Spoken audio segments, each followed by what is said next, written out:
Hello बच्चों, let's read the question.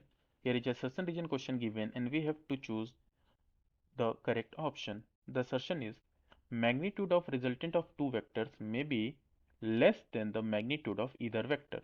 And the reason given is the resultant of two vector is obtained by means of law of parallelogram of vector. यहाँ पे assertion भी सही है, reason भी सही है, बट जो रीजन है वो assertion का करेक्ट एक्सप्लेनेशन नहीं है। आइए समझते हैं। कह रहा है कि अगर दो वेक्टर्स हैं तो क्या उनका जो मैग्नीट्यूड है, रिजल्टेंट का मैग्नीट्यूड, वो उन वेक्टर्स के अपने मैग्नीट्यूड से कम हो सकता है। तो हो सकता है।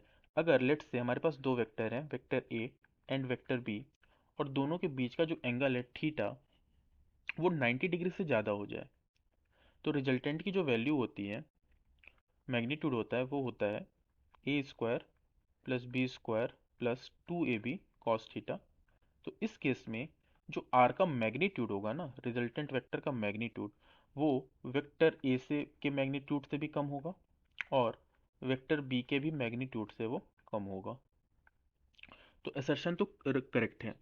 रीजन दिया हुआ है कि दो वेक्टर्स को हम पैरेललोग्राम लॉ ऑफ वेक्टर से ऐड कर सकते हैं, तो ये बिल्कुल सही है। दो वेक्टर्स को हम पैरेललोग्राम के दो एडजेसेंट साइड मानकर भी ऐड कर सकते हैं। तो जो इसका बीच का डायगोनल होगा वो इसके रिजल्टेंट को शो करेगा। ये वेक्टर ए है, ये वेक्टर बी है, तो ये जो रिजल्टेंट वेक्टर डायगोनल होगा, इसका जो डायगोनल होगा ये इसके रिजल्टेंट वेक्टर को शो करेगा।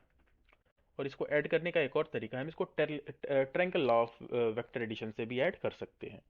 तो असर्शन भी सही है, रीजन भी सही है, बट रीजन किसी तरीके से एक्सेलरेशन असर्शन को एक्सप्लेन नहीं कर रहा है, तो इसका जो करेक्ट ऑप्शन होगा वो होगा बी।